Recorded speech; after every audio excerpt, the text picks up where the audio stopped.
That's right, folks. We're back. The Week 11 Sunday FTN Fantasy Recap Show, where I, Mike Randle, Chief Content Officer here at FTN, take you through all the critical points here for fantasy football. We're going to go game by game. We do it under 10 minutes. Each week, we're getting faster. I want to give you a wrap-up so you can start preparing your mind. We are heading into Week 12. We have a massive game between the Chiefs and the Eagles tomorrow night, and then we hit Week 12, and the playoffs are coming. So you need this information. You need to go game by game in case you missed something. Out with the family, doing a million things. We are here to help you out. And please, this week, Thanksgiving, great week, favorite holiday for me, take advantage of the free optimizers. We're making all of our optimizers, NFL and NBA, free this week for you using the promo code GRAVY. If you have not signed up yet, please sign up. Use that promo code. All you have to do is create an account here at FTN Fantasy, and you can get the optimizers, which are so critical for such a big DFS holiday like we have here on Thanksgiving. There's a Friday game, a Black Friday game, so many different great things coming on. You're going to want to be a part of us here at FTN. We're just getting warmed up. Here we go, folks. We're going to go around the league. Already a minute in. We're going to do it in 9 minutes. Ready? Here we go. Let's hit it. First up, the game tonight, Broncos 21, Vikings 20. A couple things I took away. First off, Josh Dobbs, gutsy, tough, drove the team down, played well, just couldn't get that field goal there, but was really impressive. Again, he is their quarterback moving forward. Alexander Madison comes into this game questionable, 18 carries, 81 yards, looked tremendous. Ty Chandler, 10 carries, 73 yards. Also, not much in the passing game. That secondary of Denver is legit. The defense is playing better, actually, but they were able to get it done on the ground. On offense, Cortland Sutton with yet another touchdown. You heard Jeff Radcliffe on his podcast this week here at FTN talk about getting an anytime touchdown for Cortland Sutton. It's his 8th touchdown of the year. He's been fantastic. Samaje Perine, by the way, has hit the over on his receiving yardage each and every game this year. Take a look at it. You won't believe it, folks. Samaje Perine, Jerry Jeudy, okay. Javonte Williams, just not a great game. Vikings defense showed up and played very, very well. Big win there for Denver. Russ drove him down the field at the end. Next up, Browns 13, Steelers 10 in this matchup. Now, this was a critical matchup here. A lot of fans are frustrated, of course, with the Steeler offense. You heard Najee Harris as well afterward, a little upset about it. Kenny Pickett just can't do much. 15-28, 106. He certainly has not been the player. It's one of the few things we saw in the preseason that did not work out. Kenny Pickett does not look good. Jaylen Warren, fantastic. He's been explosive. I was wrong about Najee Harris. I like Najee Harris, but Warren is just the more explosive back. Even though they have the same 40 time, his burst is there. He's quicker. 9 rushes, 129 yards, the big 74-yard touchdown run. Deontay Johnson, not much. George Pickens, not much either. Browns did a great job in their secondary, as they always do. Jerome Ford was able to get a touchdown, which was the big difference. Elijah Moore, Amari Cooper, David Njoku, 7 catches, just didn't do much here. But Dorian Thompson-Robinson got a big win for this Browns team, 7-3, 5-1 at home. Justin Fields looked good. Bears played well in this game, just came up a little short. Lions got it done when they needed to. 3 interceptions you see there from Jared Goff. Not one of his better days, but he got it done when it mattered. Jahmyr Gibbs got the early touchdown. David Montgomery got his revenge game touchdown late, the game-winning touchdown. Amon-Ra St. Brown, I told you, I put him in my rankings in my overall wide receiver 2 to start the season, and I don't regret it. Amon-Ra St. Brown gives you what you need in fantasy: consistency each and every week. He doesn't have the big flashy catches like Justin Jefferson. He doesn't have the massive totals in terms of catches and receiving yards that Keenan Allen does, but he's so consistent on a week in, week out basis. So when you're dealing with your regular standard leagues where you win each week, he's worth his weight in gold. Jamison Williams with a big touchdown catch. I could get him going. Sam Laporta, not a great game on the other side. DJ Moore with Justin Fields, fantastic this year, 796-1. Cole Kmet, disappointing game. Fields 104 yards on the ground, and the touchdown went to Deonta Foreman. Big win for the Lions, 8-2, 4-1 at home. They now have a 2-game lead over Minnesota. Boy, the Chargers just can't win. They can't win close games. It's just what they do. Packers 23, Chargers 20. In this matchup, go watch it. The highlight's actually right there. You're going to see Quentin Johnston drop what would have been a game-winning touchdown. At the very least, it would have been a field goal, but I think he would have broke free for a touchdown. Just dropped it in his hands. Drops plagued him in college. It has been a problem. You wonder if they thought they should have taken Zay Flowers. And yes, I had Zay Flowers as second wide receiver overall, so I'm a little annoyed. Wonder if they thought they should have taken Zay Flowers. Keenan Allen, 10-1, 16-1. He's been fantastic. Donald Parham, really solid pick here with Gerald Everett out again. Quentin Johnson, 2 for 21. Horrific. Austin Eckler, 10 for 64. I'd be a little worried about Austin Eckler. Don't give up on Joshua Kelly, by the way, because Eckler does not look explosive. And if they end up dropping out of the playoff race and he's still banged up, wouldn't be surprised to see them send him. On the other side, A.J. Dillon couldn't do much. Aaron Jones got carted off. His season's going to be done, but A.J. Dillon just is a grinder. So I wonder if one of these other running backs is going to be more relevant. Jaden Reed actually got into the rushing touchdown there because they needed somebody and some speed out of the backfield. Romeo does 553 and 1. Christian Watson did catch a touchdown, only 2 for 21, though. Luke Musgrave was disappointing. You got any questions, make sure to put them in there. We will make sure to get them going. Yep, I see them, George, play. I will get to them in a minute. Hang in there, buddy. Moving on. Dolphins 20, Raiders 13. You know, there's been a tendency of teams coming off their bye. Everybody talks about handicapping, coming off your bye week, as if that's a good thing.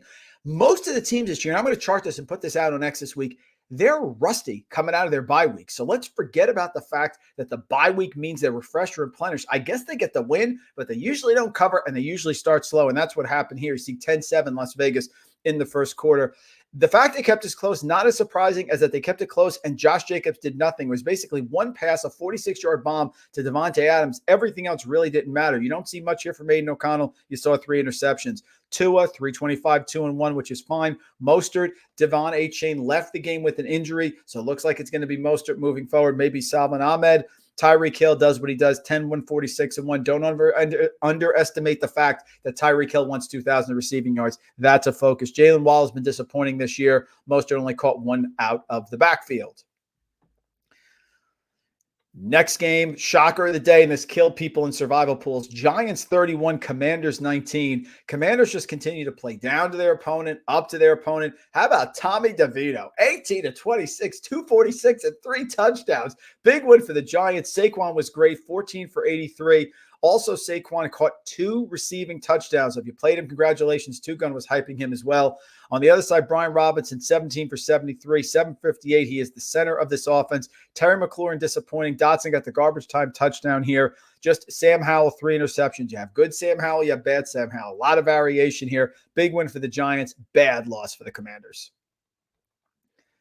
Cowboys 33, Panthers 10. Cowboys did what they needed to do. Tony Pollard, hallelujah, finally scored 12 for 61. Still not great, by the way, but did get the touchdown. CeeDee Lamb got a touchdown as well, 6 for 38. Ferguson, they didn't need to do much. They had another interception return for a touchdown. Deron Bland, I think it's his 3rd or 4th this year, at least his 3rd. Incredible. Bryce Young can't throw deep. We know that story. Chuba Hubbard, Miles Sanders, Adam Thielen did get an 8 for 74. Nobody else does anything. Tommy Tremble with that occasional tight end touchdown there just for you. Jonathan Mingo waiting for him to explode. I think it's the quarterback because Bryce Young, they don't trust him throwing downfield or he can't throw downfield. One or the other. Jaguars with a big bounce back win, and they needed it 34-14. Trevor Lawrence, 24-32, 2 touchdowns. Travis Etienne is not going to have great numbers against that Tennessee rush defense. We know that. 14 for 52 is fine. Only caught 3 passes for 7. It's going to struggle. Running backs are going to struggle against the Titans. Calvin Ridley finally comes back, 7, 103, and 2. Christian Kirk, 3 for 48. Dearness Johnson gets involved as well. Notice he's involved and did better than Tank Bigsby. DeAndre Hopkins did catch a touchdown, but only 4 for 59. Will Levis struggling here, 13-17, 158, 2 touchdowns, but the 2 touchdowns were late in the second half when the game was out of reach. Derrick Henry can't get going against Jacksonville, who's a good run defense in their own right, and that is it. Tajay Spears, 2 catches, 12 yards. They're going to have to get him more involved because they just don't have any playmakers on offense. Texans 21, Cardinals 16. You know, Texans, if they didn't have the turnovers from C.J. Stroud, and we can't get mad at C.J. Stroud, he's been phenomenal this year, but 3 interceptions, bad time to have them, but they survive. Kyler Murray, 20-32, 14, 1-1, did have 51 yards and a score on the ground, so he had a good game. James Conner looked good as well. It was just the turnovers. The 3 turnovers, they could not do much with them, getting out on 4th down, not being able to make it, missing a field goal, etc. Devin Singletary, great again, 22, 112, and 1. Damian Pierce, you're done this year. Devin Singletary's taking your job. Tank Dell is just amazing. 8, 149, and 1. Nico came back 7 for 65. Bobby Trees 5 for 44, and Dalton Schultz catches a touchdown. This Houston offense is legit. Couple games left. Niners take care of business, 27-14. Buccaneers fight, but just wasn't enough. Came back, tried their best. Rachaad White did get a touchdown. Another inefficient game on the ground because that's what Rachaad White does. caught 6 passes over 28. Rashad White is going to find his way to be an RB1 this year, even though he's so inefficient. His yards per carry are terrible. Cade Otton, 4 for 49. Touchdown from Mike Evans. Chris Godwin, 6 catches, but didn't do much with them. Mayfield was fine, 1-1. Brock Purdy, 3 touchdown passes. 1 to Brandon Ayuk, who was fantastic. Brandon Ayuk is a top 5 wide receiver in this league. Brandon Ayuk is fantastic. Remember, he was in the doghouse last year. Things have changed. He's their go-to player. Debo only 3 for 63. McCaffrey caught 1. Kittle caught 1. Great game for Kittle. And McCaffrey, 78 yards on the ground. Nice win for the Niners, 7-3. 2 in a row after losing 3 in a row. Beat the Jaguars, beat Tampa Bay. We got 2 games left. Bills 32, Jets 6. The Zach Wilson experiment has ended. He got benched for Tim Boyle, 7 of 15 for 81, 1 touchdown, 1 interception. Breece Hall can't run because they're just stacking the box because they don't trust Wilson to throw. Garrett Wilson, 2 for 9. That's embarrassing. Nothing much here. Breece Hall did catch a touchdown, the 1 touchdown pass, 5 for 50 to save his day. On the other side, James Cook looks explosive. He's almost going to hit that over for me. He was 640 rushing yards. He's got to be close. 17 for 73. Looks great. Forget about Leonard Fournette. This is James Cook and Latavius Murray. Fournette was just insurance.